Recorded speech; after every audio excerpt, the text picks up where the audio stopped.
Ante todo, tengan buenas noches. En esta oportunidad estamos aquí con el señor Pedro Joquis Pecaño y vamos a hacerle algunas cuantas preguntas acerca del gobierno de Alberto Fujimori, ¿no? Principalmente, ¿cómo han sido aquellos años en el gobierno de Alberto Fujimori?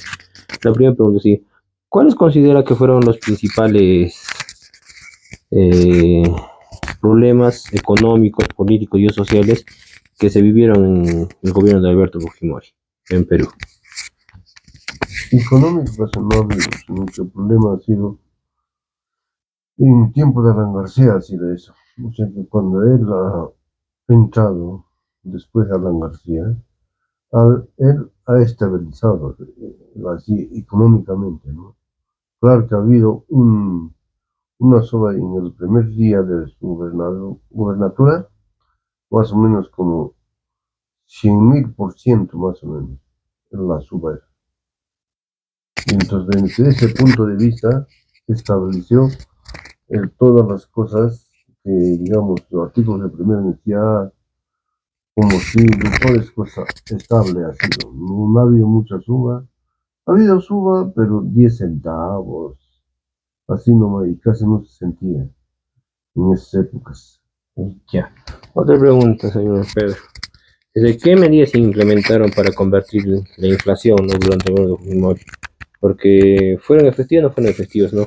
Un claro ejemplo, por ejemplo, es cuando cambiaron del dólar MUC, del INTI, al sol, ¿no?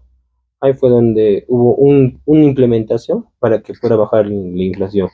En esa parte, ¿usted qué puede opinar acerca de ello? ¿Fueron efectivas o no fueron efectivas? No, claro, obviamente, porque en ese tiempo que estaba, cuando era INTE, porque no tenía valor económico el INTE, porque el sol siempre ha mantenido casi estable nuestra moneda, que es un sol de oro. Entonces, en ese tiempo, porque ¿quién es el que ha cambiado eso que se llama INTE? Alan García, no el chino. El chino mantenió en el sol, otra vez. Por eso estableció económicamente casa regularmente. Entonces, durante ese tiempo se mantenía casi estable económicamente porque no se sentían en las uvas ni otras cosas porque ya no hubo, ¿no? Más anteriormente sí hubo bastante déficit de las monedas, del dólar MUC, todo eso. Entonces, en ese tiempo, dólar MUC desapareció. Ya. ¿Qué políticas sociales se implementaron durante el gobierno de Fujimori, ¿no? Para abordar la pobreza y la desigualdad en el país, ¿no? Que hubo.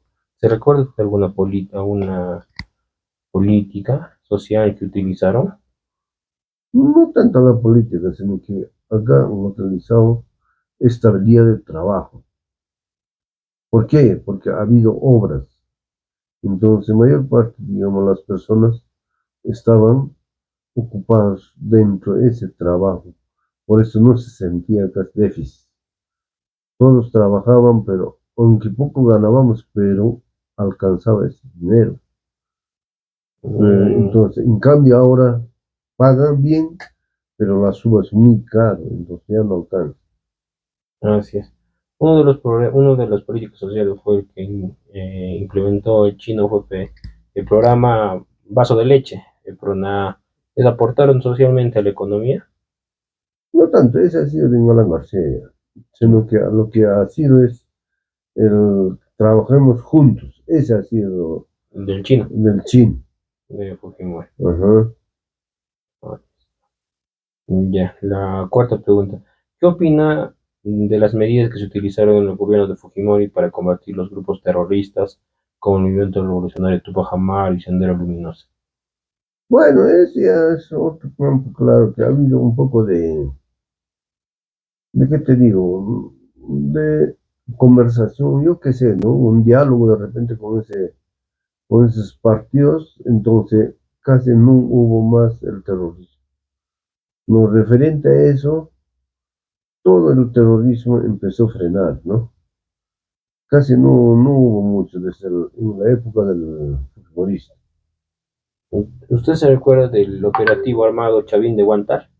Claro, eso sí, pero eso ha sido, parece que ha sido también una cosa que de repente ha sido, no sé, digamos, viendo las cosas ha sido, creo, algo conversado, no sé, pero así ha sido Chávez de Guanta, ¿no? Ha sido, han sorprendido el terrorismo, han muerto cantidad de personas y no se hizo responsable nadie, ¿no? De esa muerte, porque esa muerte quedó en ahí, nadie ha reclamado, nadie ha hecho nada, ahí quedó.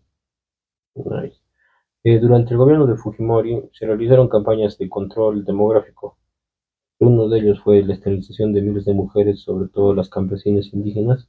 ¿Qué opinas sobre esa política? O sea, en esa época de Fujimori, como sabemos, hubo una gran muerte de madres campesinas por el tema de la esterilización, ¿no? Ya que mayormente en el campo tenían 7, 8, 9, 10 hijos y vivían en extrema pobreza.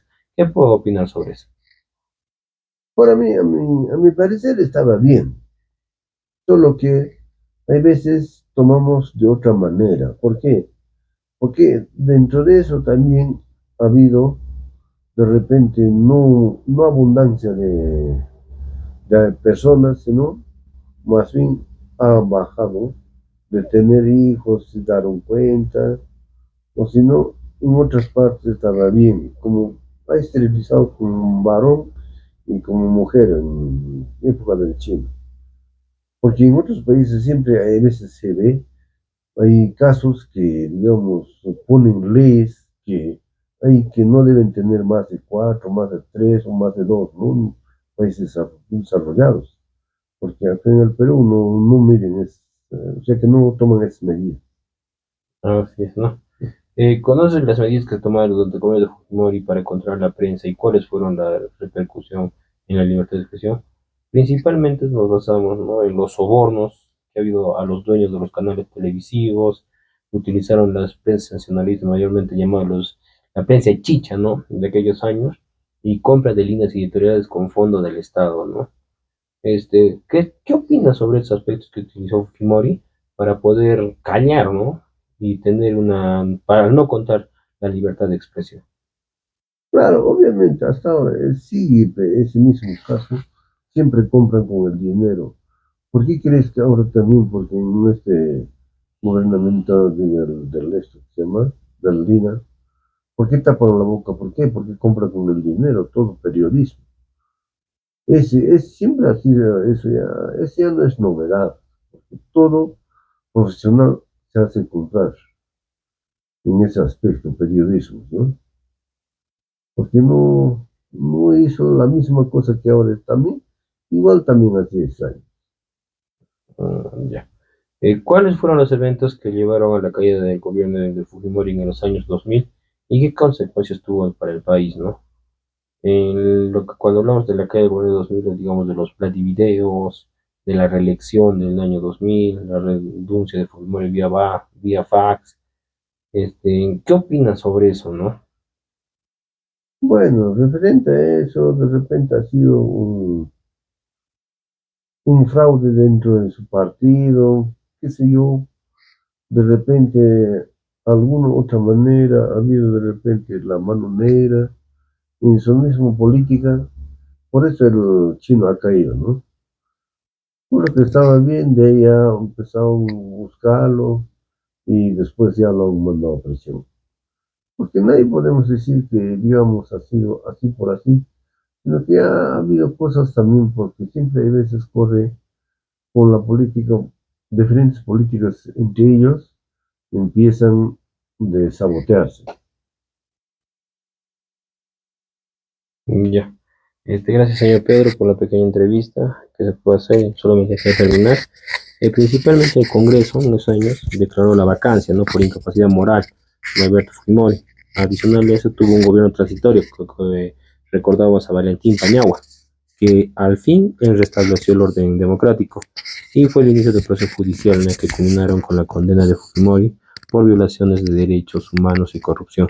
Principalmente lo que vemos, las violaciones de derechos y humanos y corrupción lo vemos en lo que se quiso tapar, ¿no? En lo que era el operativo armado Chavín de Huántar. Como sabemos, en 1997 tanto mataron, es la palabra correcta, mataron tanto a terroristas como a campesinos. Ahí no distinguieron, ¿no? Si eras campesino o eras terrorista. Ahí más bien fulminaron y mataron a todos de canto y principalmente, como lo sabemos, tuvieron la mayor cantidad fueron las Fuerzas Armadas y policiales, y Policía Nacional, ¿no? Del Perú. Porque justo para eso se reformó y se modernizó a las Fuerzas Armadas del Perú. Muy amable, gracias. Desde la entrevista acerca de el gobierno de Alberto Fujimori. Muy amable y muchas gracias por todo.